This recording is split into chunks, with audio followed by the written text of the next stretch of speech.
Welcome back to the New Earth Leadership Summit. My name is Therese Tucker, and I'm here to guide spiritual entrepreneurs like you to step into their personal power so you can become the leaders of New Earth. And today I have with me the absolutely fabulous Shauna Haider. Shauna is the founder and the creative director of Branch, which is a boutique graphic design studio based in Palm Springs. And Branch specializes in strategy, branding, and web design, and partnering with small businesses doing good in the world who are willing to step up and push the envelope. So Shauna, welcome. Thank you for being with us. Thank you so much. I'm so excited.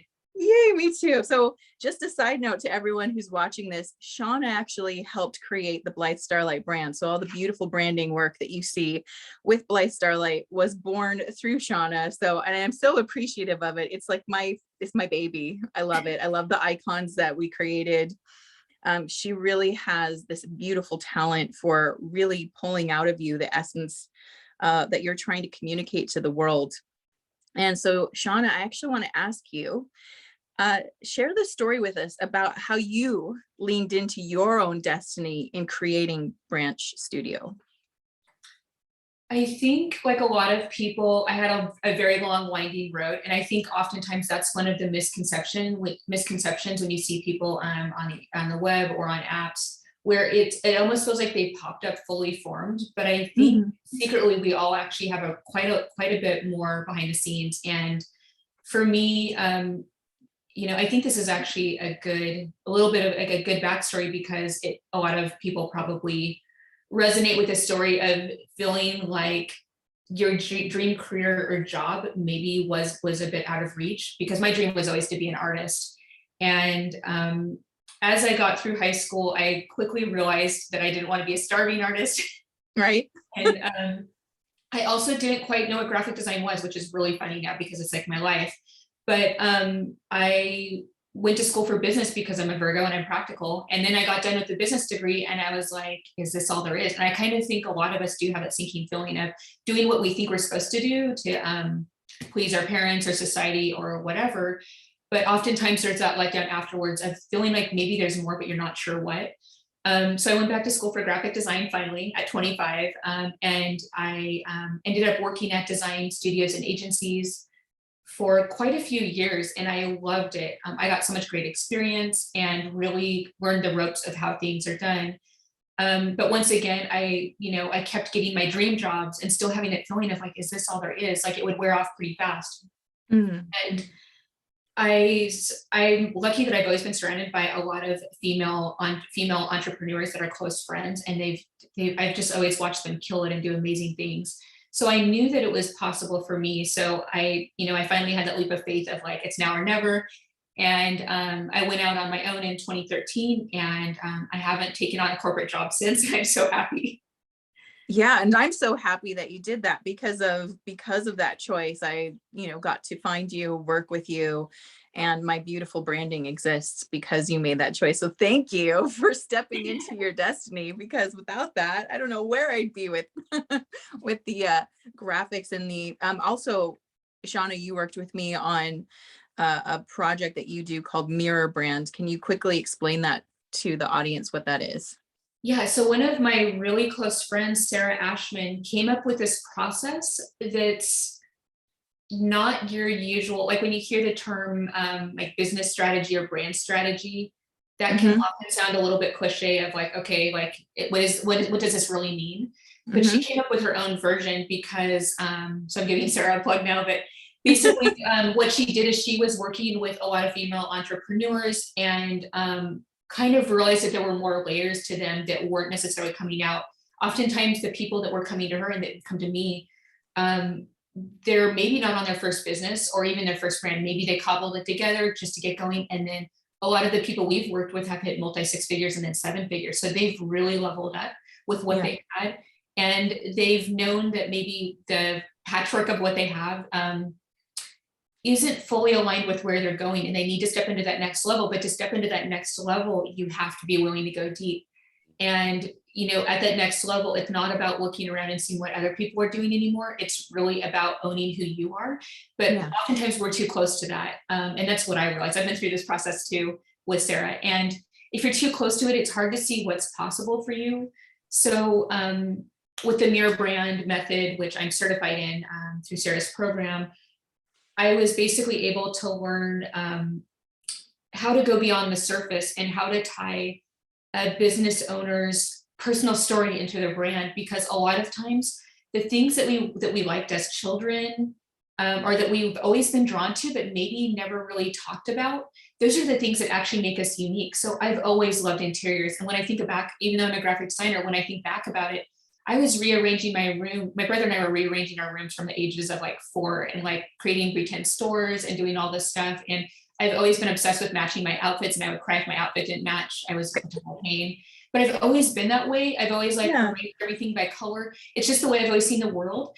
But I didn't really understand how that all came together, or that other people weren't like that. I just thought that that was normal. So by me personally going through Mirror Brand, and then you also going through Mirror Brand, you then are able to recognize what, instead of once again looking around at what everybody else is doing, you start owning what makes you unique, and you kind of realize that your story and your those like little quirks are actually your superpower. And those are what make you memorable when you're like in the sea of same, and everybody, it feels like everybody's kind of in the bubble and doing the same thing. I follow a lot of industry people on Instagram, and it often feels like the same trends over and over again. The easiest way to sidestep that is to own what makes you unique. Yes. Oh, I love that. And we've talked a lot privately about self-concept and self-actualization. So you and I are both fans of working with our future self, but I tend to see you as a real master at working with your future self. And one of the things that you had said about that is that when you look around and you see other successful people around you, I mean, I want to give this over to you because you said it so well. So I'm just going to hand you that. How do you react when you see other successful people around you? What is your interpretation? Well, I think there's 2 ways to look at it. If you're playing small, and to be honest, I have a lot of really successful friends that are like, they're doing amazingly well. And I've actually watched it happen in real time. But it's easy when you're first starting out and to have feelings of envy, or like, oh, I'll never get there, or why did they get there first? But once you step into your future self, meaning by that I should say, once again, this is something that I worked a lot with Sarah to bring out. She's the master at it. She helped me step into my own version of my future self, and I realized that I didn't necessarily want a lot of the same things that I saw out there. I had to figure out what I wanted. Yeah. So I didn't just want like a huge house and like all this stuff. I actually get really overwhelmed by having a lot of stuff. I just wanted to be surrounded by beauty and beautiful objects, and to have like actually more of a capsule wardrobe. I don't like owning a lot of things. So I think when you step into your future self, there's a couple of different ways you can do that. You can do that through visualization. The way to keep like yourself clear and in that mindset is, personally for me, is journaling every morning. I know other people meditate and do other things. I have a hard time focusing, but I journal every single morning, and it's all about my future self. So on the first day of the year, I outlined all the goals I wanted to achieve for the year, and then every single morning, I journal a page around that.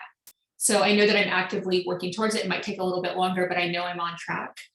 But that ties back into watching what other people are doing. And I'm lucky to live in a place. I live in Palm Springs. And the thing about it is that even though my house is beautiful, I'm surrounded by a lot of rich elderly people. Luxury. Basically, I'm looking at people 30 years ahead of me that have already retired and made their fortunes. Right. So I'm often walking, my husband and I walk our dog in those neighborhoods because it's really inspiring to me. And I could easily feel threatened by that, going, oh, why did they figure it out? I mean, obviously they're 30 years ahead, but why do they have all this great stuff?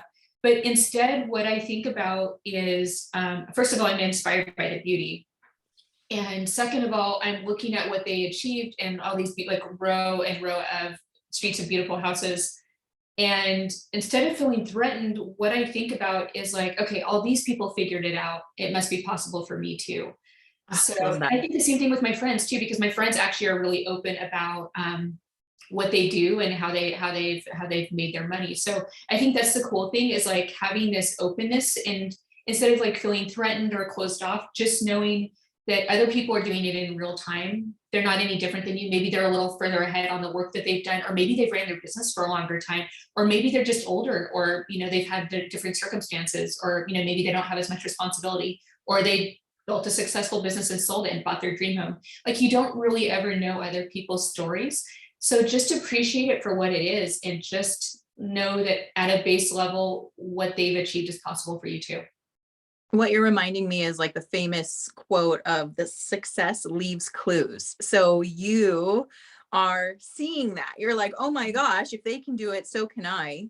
And you realize that you're, by being surrounded by successful people rather than being threatened by that, you realize, oh my gosh, my potential, my, you know, you're focused on your potential, and you're letting it inspire you and give you clues to your way forward. While I love the fact that you keep recognizing your path. So you're not trying to be your best friend. You're not trying to be the, you know, the luxurious elderly couple next door down the street.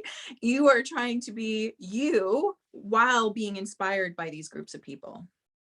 Totally. Yeah. Like, even in my neighborhood at the very, very tip top of the hill, there is like the most beautiful house that, like, it's my dream house. But like, I've seen the people that live there, once again, they're 30 years older than me. So once again, there's no point of comparing your life to somebody else's life, because it's not going to be the same. And also, you don't really know what fulfills other people. Maybe they're actually just more fulfilled by material things. I'm more fulfilled actually by travel and experiences. So I'd rather have a smaller house and spend my time traveling when possible. So that's why it's really important not to get too wrapped up in what you're seeing, once again, on social media, or even seeing other people do, because you don't know the full picture. Yeah. And you're really clear on your future self, on how you want to dress, how you want to show up, the objects you want to surround yourself by, the relationship you want, the pets you want to have, whatever that is, then you're going to make sure that you're not muddying up or confusing the universe. Also, Yeah. because if the universe is trying to meet you halfway, and you're like, I want this house, and then I want this house, and then I want this career, and I want that career, there's going to be so much confused energy. Like, if you literally write down exactly what you want, and then just keep showing up and doing the work, eventually it's going to happen. Oh my gosh, I'm taking note of that. I love that you said that. Like, don't confuse the universe. By trying to hold everybody's vision, rather let it inspire you. And you are a master of, I mean, she mentioned she's a Virgo. She is the quintessential Virgo when it comes to, I just made her almost spit out her coffee. She's quintessential because she's got such a clear sense of organization. She, like, you should follow her on Pinterest. It's We Are Branch on Pinterest. I follow her boards, but just to be inspired by how you could utilize Pinterest is just one of the benefits of following her. But you're so clear on your vision. And when I think of you, the key word that comes up in my mind is authenticity. Like, you exude so much authenticity. So I want to talk about that with you. Like, first of all, how would you define being authentic? And then how do you utilize it in your own life? Ooh, that's something I've never been asked, but I actually talk to clients about a lot. A lot of my clients are, once again, like you, they're strategy based. So we talk about this stuff a lot behind the scenes, but I never share it publicly. So in my mind, authenticity is magnetic. I almost said magic, because it could be magic. I love that. Both. Authenticity is magnetic in that the more aligned, and I know authentic is such an overused buzzword, but I really do mean it in its purest form. Mm-hmm. The more aligned and authentic you are, meaning you're not pretending to put on a show for likes, or like, you're not sitting on YouTube and crying every day. Like, you're just being authentic to who you are. You're not being faux authentic, but you really are just being true to who you are. Then I think that is naturally going to draw in more like-minded opportunities and more people that align with that. So I think I'm trying to think of how to frame this up. I think for me, honestly, it comes down to figuring out what you like and what you dislike. I know that sounds really basic, but think about what attracts you and what repels you. So for instance, I love showing my world and all the details, but I don't like talking to camera. To me, I am like a true kind of designer, creative director. I'm a more behind the scenes person. So I don't mind doing an interview where I'm talking to somebody and carrying on a conversation, or being out and about and showing little videos of what I'm doing. But for me to sit on a social media platform and tell a story or talk to camera, that would seem really weird. I feel like I was talking into the void, so I don't do it. Yeah. I think, even though I know that reels and like video are the hot new thing, my way of seeing the world is more of like flashes of little images or little tiny like boomerangs, like little still video, like more still videos.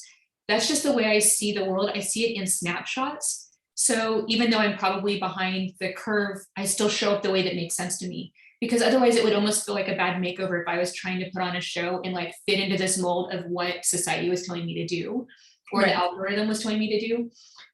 So I think you have to really listen to what yourself and go, okay, like I'm going to try this, but this feels really weird. Why does it feel weird? Should I really be doing this? You don't want to be the person, my friend and I call it that's dancing for the algorithm. Yeah, Make that's an a good algorithm one. happy, but nobody's watching. Right. Where you're pointing into the void, and it's like, what are you really trying to do? Is that actually fulfilling you? Mm-hmm. Is it actually helping you get clients, or is it just getting more eyes of people that don't really care on your stuff? You have to really get clear on what you're doing and why you're doing it. Because if it's not authentic, honestly, it's going to fall flat. And this is also true for people that don't really, this might sound kind of harsh, but people that aren't willing to do the work for themselves, meaning I've seen people who, for instance, hire copywriters for every little last piece of copy, even on social media. Honestly, I've seen their posts fall flat because it's not the true essence of who they are. There's an energy that comes from you actually fully showing up. And yeah, it takes more work, but if you're not willing to fully show up, it's going to be hard to hire a team that actually even understands the essence of who you are, which is why you went through the strategy. Because once you uncover all those layers, then you have to just distill the essence of what makes you authentically you, and then you can hire people around you to help you. But I think authenticity is so personal and so individual that if you try to water it down by following trends or jumping on bandwagons, you're actually just trying to be the cool kid in high school again, and it's kind of pointless. Yeah, I mean, and social media definitely is sort of programmed to get us to do that, right? Because the whole idea is like that's a business in and of itself. It's trying to fulfill its business quota by getting people to perform a certain way. So it really does, it sounds like it really does require you to know yourself on a deeper level so that you don't fall into the trap of, what did you call it? Dancing for the algorithm. Yeah, that never felt authentic to me either. So what I want to ask you then is, so you really do have a sense of what is authentic and real for you versus, being sort of manipulated into do this because it'll, gain you followers. It'll do this and that. So how do you feel that in the body? So for you, when it's inauthentic, what feelings come up for you where you're like, yeah, right, no, I'm not doing that? I think we all have that pull of like, for me, it comes through in a wave of procrastination of like putting it on my to-do list, like, oh, I need to post this. And then it gets to the end of the day and I realize that I found everything I could do besides that. So it comes through in a really strong sense of procrastination of like, oh no, I'm not doing that. I don't know how it's different. I don't know how that works for you, but I noticed that with me, and it's really, really strong where no matter what I do, the pull towards authenticity is always, the pull between authenticity and the algorithm is like really strong. You made a really good point saying authenticity is magnetic. And I think for me, when it's inauthentic, what it feels like is two magnets repelling each other. So it is like magnetic energy, except it repels instead of attracts. Sounds like that's what you're feeling too. That's a perfect way to put it. Yeah. So let's talk about leadership, because I feel like everything you've said this morning can be put inside that leadership bucket. I mean, you're talking about following your destiny, about being willing to look around you, see what inspires you, but also be authentic to yourself and really make the vision yours. I love, love, love. I'm going to use this quote about, having clarity of yourself so that you're not confusing the universe. Right. So let's hone in on the leadership aspect. What does leadership mean to you? Ooh, these are deep and good questions. You know, it's actually changed over time. I actually just had this is really random, but I had a photo shoot in my backyard last Tuesday, and I was talking to this brand team. And one of the creative directors of this brand was actually telling me that he ran quite a big studio before he's now working for this current company. And he privately told me, he's like, the American dream isn't all it's cracked up to be. He's like, I built a team of like 25 people. I could have gone even bigger, but I wasn't fulfilled. And he's like, just because I could do it, it wasn't a good fit. And actually, what I've noticed is some of the most successful people I now know have skipped the fancy office and all these things that were the markers of like maybe the 80s or 90s markers of success, where you had the power suit in the corner office and a job title and like a really nice printed business card and Yeah. the sports car and like maybe the weekend hideaway. I don't know, whatever people in the 80s and 90s had. But what I've noticed for me personally is that I've worked at companies that were really successful and they had that, like on paper, they were like amazing, but I worked inside of them and I always felt like I was just a cog in the wheel and I never really felt like I mattered that much. And I think because of that, when I started my own studio, also the other thing I wanted to note is that whether you work for yourself or you're working within a company, if you're looking to the leaders in your field or even your boss and you realize you don't want their job, something's wrong and you need to move on. Actually, I had that realization where I was realizing that at one of my jobs, my creative director was absolutely amazing, but she was working till 2 a.m. every night. And I'm like, if I stay here another 5 or 10 years, is that what I'm going to get? Do I really want that? No. And that's when I went out on my own. So I think it's really important to, once again, block out the noise. That if that means logging off of social media and journaling for a month, which I've done before, that's cool.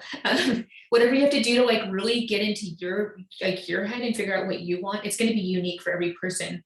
So to me, leadership is actually taking a stand and going, you know what, like I could get bigger and I could grow a bigger team and I could do a ton of other things, but I don't really want to. It's really interesting because I thought when I started my studio, I was actually going to get a lot bigger. And I noticed about 2 or 3 years in, the studio across the hall opened up and it was twice as big. And I could have had a photo studio. I could have had all this great stuff. And it was offered to me. And actually the building owner came over to my studio and walked in and said, hey, this is opening up. Do you want it?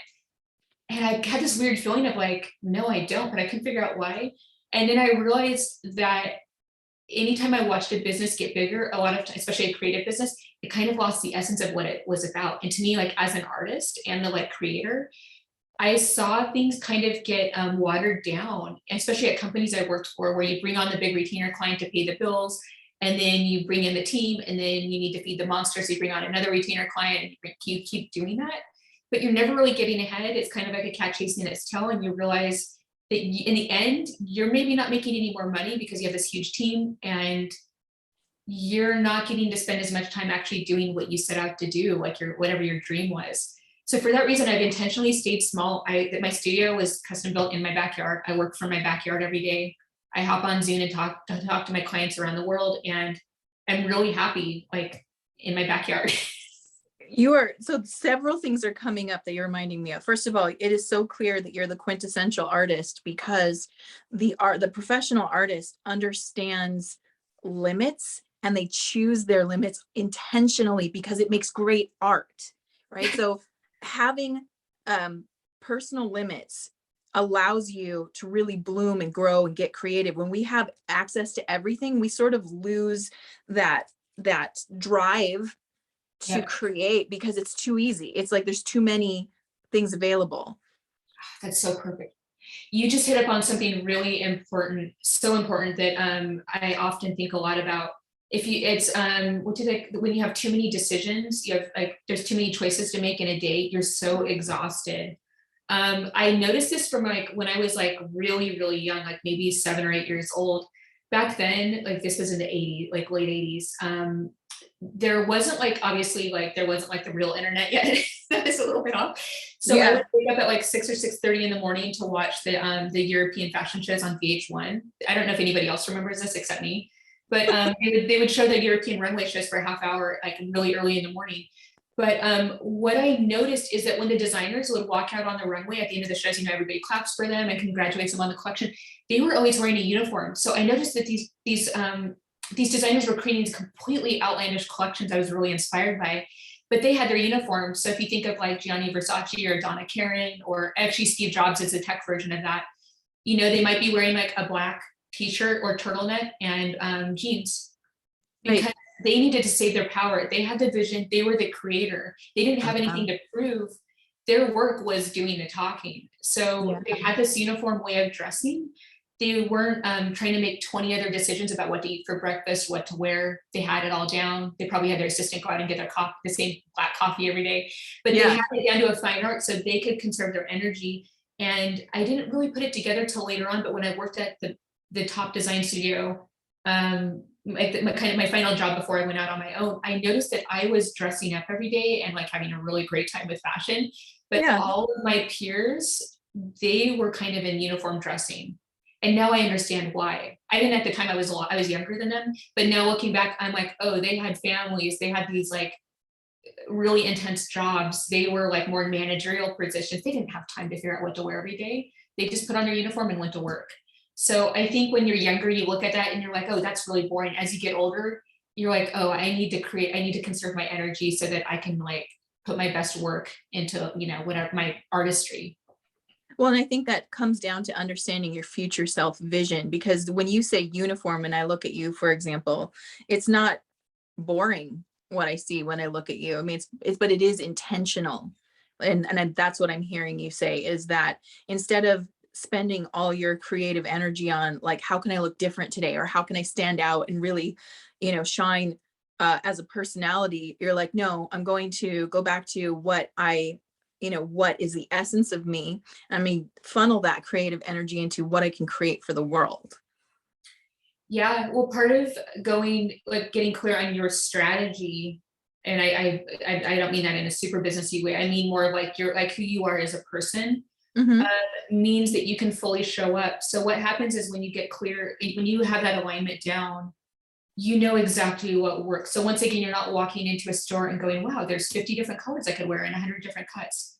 I think it becomes a little bit more easier to show up on brand. And once again, I know on brand is such an overused buzzword, but it's more about showing up as a recognizable, authentic version of you all day, every day.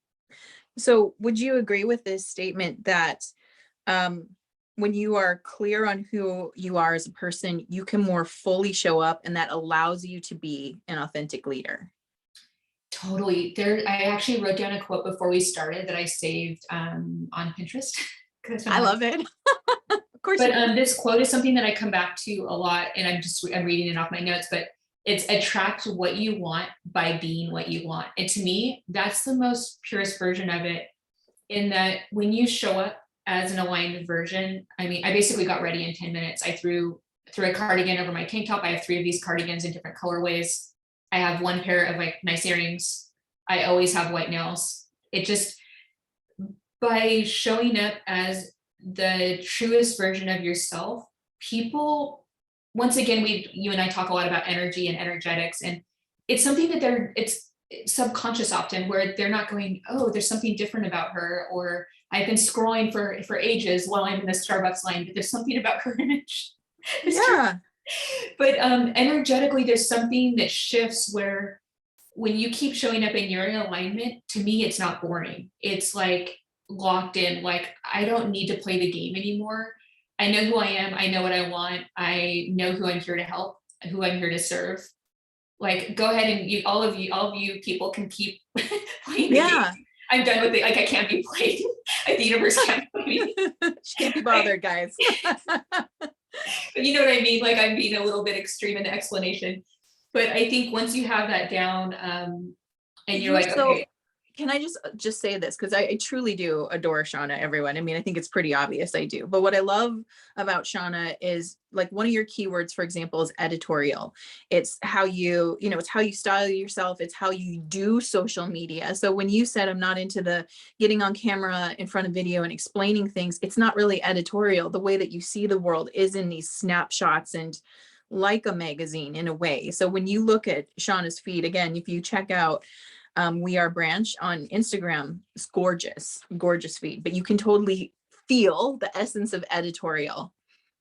Yeah, once again, going back to your question around leadership, what makes you a leader? It means that you're not afraid to do what works for you. Love that. Not afraid to do what works for you. Because otherwise, once again, who are you serving? Are you serving a bigger business, an institution, the algorithm? You have to keep coming back to it, because I'm saying this as like someone that has given into societal pressure plenty of times. Oh, sure. And Yeah. journals every day to stay clear on it, because it's not easy. There's so much noise out there. I literally have to, if I post on social media, I literally have to set my phone. I'm looking at my phone right now on the other side of the room and flip it over so I can get back to like doing what I do best. Otherwise, you get caught up in everybody else. It's like keeping up with the Joneses, but digitally. Oh, So right. to be a good leader, oftentimes, the most successful people in the world, maybe this is an assumption, aren't spending their time doing reels all day. They're probably on Zoom or out at lunch meetings making huge deals. Like they're out in reality making things happen. So I really try to keep that in mind as a leader. So what I'm getting from this interview so far is knowing yourself clearly. That creates authenticity, which is magnetic. And also it naturally puts you in alignment with your self-leadership. You're leading yourself intentionally in the direction you desire to go. And that is also magnetic to people. And you're going to attract around you the clients and the tribe that vibe with that. For example, when I decided to choose Shauna to do my work, I was already attracted to how she presents, and it was already very clear what her voice was, and that I knew instantly that that's what I wanted for my own business. So what she did by creating this really clear sense of self, and she's always what I love about you too is it's not something that's set. She didn't do it once and then it's done. Like you, as you were saying, you're journaling every morning. You're constantly trying to clear the noise and stay in yourself, because like you just said, it's pretty easy to get swept up in the sea of what's trendy, what everybody else is doing, what we're being told is popular. But your clear voice and clear vision made you an easy choice for me. Like I instantly knew that I wanted to work with you. So I want to just bring that out to the people who are watching, because we're reaching out to entrepreneurs. And, let's speak to that, to the power of, it's going to repel certain people too, which is a good thing. So can we speak more on that? Like how we are attracting people that we're leading? Oh, I'm so glad you're bringing this up. This is something that I don't think enough entrepreneurs talk about. So part of showing up in an authentic way is that oftentimes, depending on, I think this is more true for artists and creatives and smaller businesses. So I should start by saying that this isn't like for like multinational faceless corporations. This is for like more of people-based businesses where it's probably you or a small team. So where you're the creator or you're the originator or whatever, or the leader of your business. With that being said, it's one of those things where you're in a way probably going to be a mirror to your ideal client, whether it's maybe a past version of you or maybe it's a future version of you, but there's going to be a certain sense of alignment between you and your ideal client. So the best example I can give is years ago when I started Branch, my personal style has always been very editorial and black and white. It's always the way I've been. But when I started Branch, I wanted it to be a little bit more sunnier and optimistic and a little bit slightly more unisex. And a little bit more like just like fun, Palm Springs, that's just kind of the place I was in and the way I wanted things to look.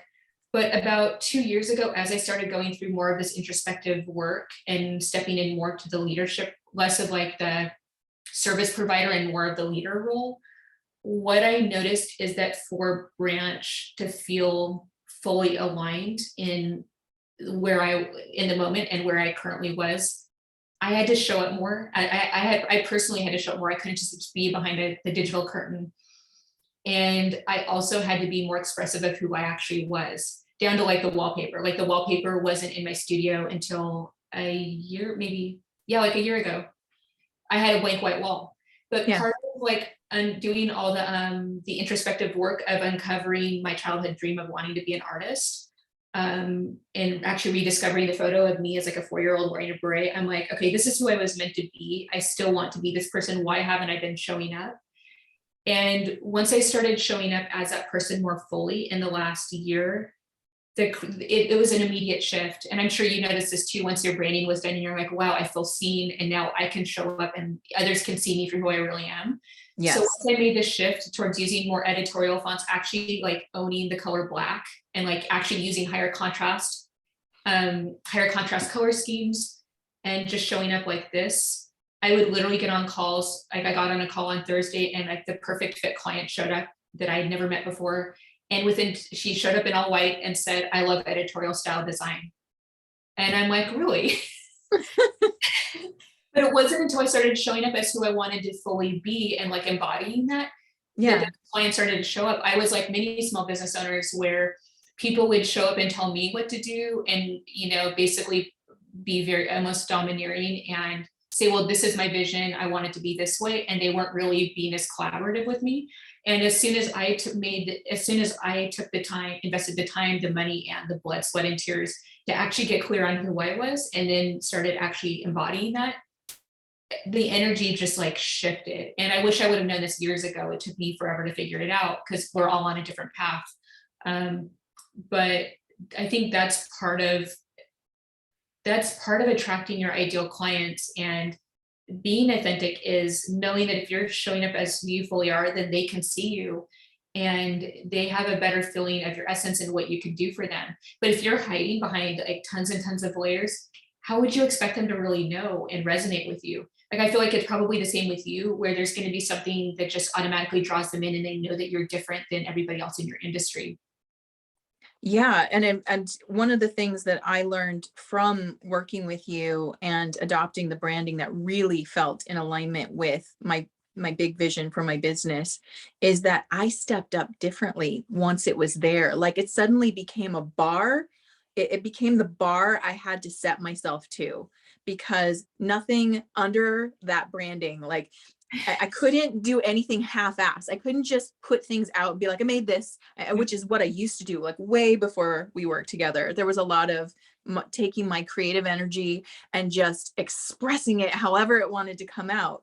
But then when the vision and the branding really was locked in, it suddenly was the new bar with which everything I create. So especially when it comes to like the products that I create, everything I create has to match the feeling of the branding, because the branding is so specific, it's so clear, it's so strong that the products just naturally rose to meet the occasion. Like it has to meet that, you know, or exceed it in some way, which I don't know if I can, because it's so iconic. And that's one of the words I love about it, is we really created something iconic. And that's one of the reasons I was drawn to you, because immediately when I looked at your work, I'm like, iconic. Everything I'm seeing here is like, I could see that being around for a long time versus something that's just, you know, I bought this off of Fiverr and now it's got, my business has disappeared. What you said is so valuable to share with, you know, once again, creatives and small business owners, because when you created your brand, so what you actually brought up is something that's really important to share. And that, yeah, you can buy a placeholder logo off of Etsy or hire somebody off of Fiverr, whatever you need to do to get up and running. But when you're ready to invest and go, once again, step into that next level, it's really important to do the deeper work, because what we did for you wasn't, with a good brand, you're not looking at where the business owner is right now. Right. You're looking at their future self. So I'm always talking to business owners and building a strategy out that's like easily them in 5 years. Right now, you might be playing it too safe. It might be too palatable. You know, we're really looking at the essence of who you are and going, okay, like what feels a little uncomfortable to step into? That's part of the reason why I have a whole process with branding where I don't just deliver one concept for that reason, because I want to push people way beyond their comfort zone, because I'm seeing them as their future self. I love that. It's also important to show up as your future self in your branding, because once again, if you're just presenting, you're just handing off a strategy deck to your copywriter and it's who you are now, they're looking at all the messaging and all that basic stuff. and they're writing the copy for who you are now. That's not who you want to be. You want to aim for your future self. So you want to present your future self in your brand, messaging, all that stuff, because then you slowly start showing up as her. You're reminding me, the future self is your North Star, which happens to be one of my icons. And one of my catchphrases is the North Star. But it's so, I mean, you've really nailed something. And I hope for those who are listening, who have a brand or are building a brand or a business, that you hear what Shauna is saying about, you don't want to just create something for where you are right now. You want to set the bar. You want to give yourself a North Star, so you always feel like you're growing towards something. And you had shared a really interesting story before I hit record on this, where you were talking about the fact that, you just found in yourself like another place to expand. So even when we see someone successful, and Shauna, you're definitely successful and you have successful people around you, but you keep finding the glass ceiling at the level that you're at. You're like, oh my gosh, I can expand again. So can we talk to that a little bit? Yeah, I think we're all, maybe it's just the conditioning of like how we were raised, and what our parents thought about money, or what we were told we couldn't do. I feel like I'm still undoing a lot of that, even though my parents are like hugely supportive of my career. But I think, you remember times where maybe your parents were watching money a little bit more closely, or things felt a little bit tight, or maybe you had family members or someone around you that didn't have as much. It can kind of almost set these weird subconscious limitations on what's possible, which is one of the reasons why I journal every day. I just had a friend in town who was staying in a suite at a hotel I'd never been into. And I thought the room was a couple $100s a night. I later found out it was $800. I'd never spent $800 for a hotel room. And stepping into like what that felt like as a guest, and just like looking around, I was like, wow, this really raised my ceiling of what I thought was possible. And then the same friend was checking out of that hotel, and she found out that there was a whole nother like private wing, and she was sending me videos, and we found out that these brand new rooms with like slabs of Italian marble, basically my dream, were about 2,000 a night. And suddenly my ceiling was leveled up again. I'm like, wow, 2,000, I can't even imagine what that's like. So I went from thinking, wow, 800, I've never felt like what that's like in my life. I wonder what that's like. I would really like to like try that on. My future self wants to live there. My future self definitely wants to stay in one of those rooms. But then I suddenly realized that no, my future self doesn't want to stay in the old $800 room. My future self wants to stay in the $2,000 private patio Italian marble room. So that's the thing, is like, my mind was totally blown by finding all this out. I mean, this is like a whole new world. And I think oftentimes we're in the same surroundings. We're kind of going about these like daily routines, which is honestly most of my life, most of my existence. And then something pulls us out. Maybe it's the universe saying, wake up, there's more out there.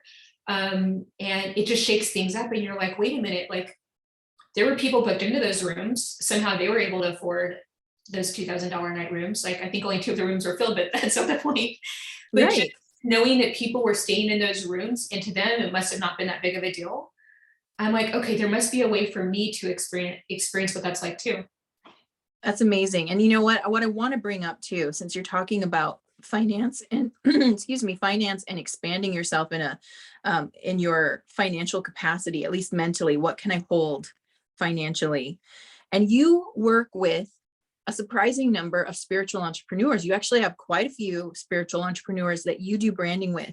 So there tends to be in the spiritual community a lot of conflict with money, right? Where spiritual entrepreneurs are generally drawn to being of service to other people. That's their main goal and priority.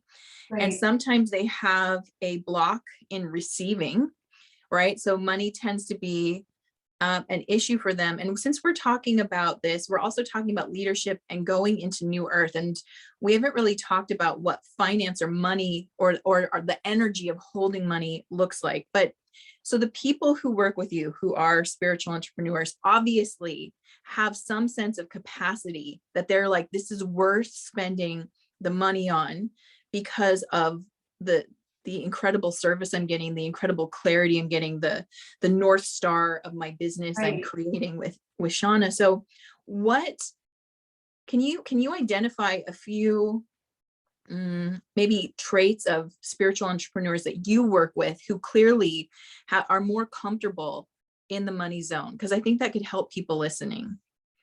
Yeah, it was I think for me, the recent light bulb moment I had, and I think this is true of any industry, spiritual and otherwise, is that and this is something that I've honestly had a lot of trouble with too, because I'm pretty practical and I, didn't grow up wealthy by any means.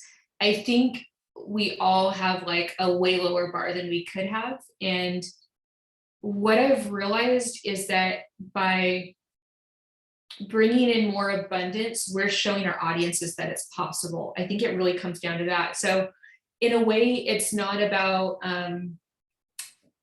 it's about, once again, being authentic to you and being the guide for your audience. So by being the guide, I think it's Donald Miller of StoryBrand who explains this better than I can.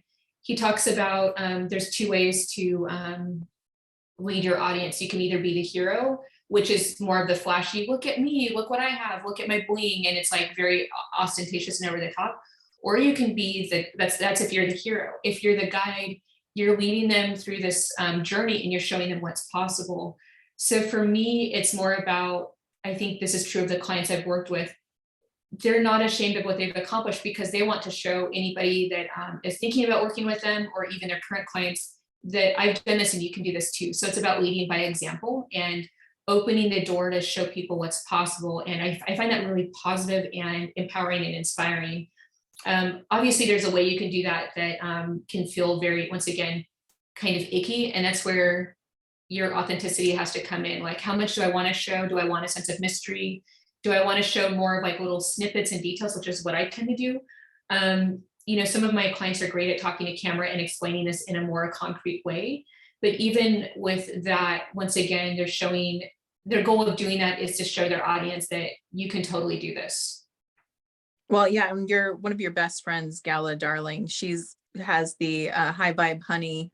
She's the queen of this. She's the queen of it, but she's also like a really strong, powerful example of abundance and attracting abundance and helping people tap into their abundance.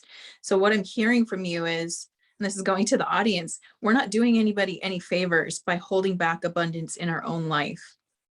Right? All we're doing is perpetuating a cycle where everyone feels like they have to suppress themselves or receive less because somehow that's morally superior. Whereas what Shauna's saying here is, by allowing yourself to step into abundance, to own that, to claim it in your life, you are becoming the guide of how to do that. You are literally leading people forward and how that they can step into their own abundance, because we truly don't live in a world where there's a limited number of pieces of pie. It's unlimited pie. It's like, you just have to receive the pie. You have to open yourself up to that and let yourself have it. And I know that there's a struggle that can go on in people, right? Especially, again, when you're working in the spiritual industry, there is this sort of idea of maybe even piousness coming from a place of lack. Like, I don't need much. But I mean, we all started out as babies, and babies need abundance. They're they constantly need, right? Like, it's, we were born receptive because we couldn't do it for ourselves. We needed people to come and give us things. And the more that we got, the better we grew. And I'm hoping that this conversation shows people that you can be an incredible leader, guiding people towards a better future, and be fully receiving your abundance so that you can show them how to do it. That's a really great point.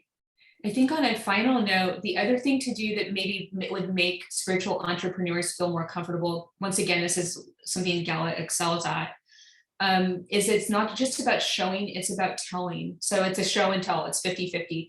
So in Gala's example, she'll show you something really beautiful that she's achieved or accomplished, but then she's telling you what it actually feels like to be in that environment or that zone.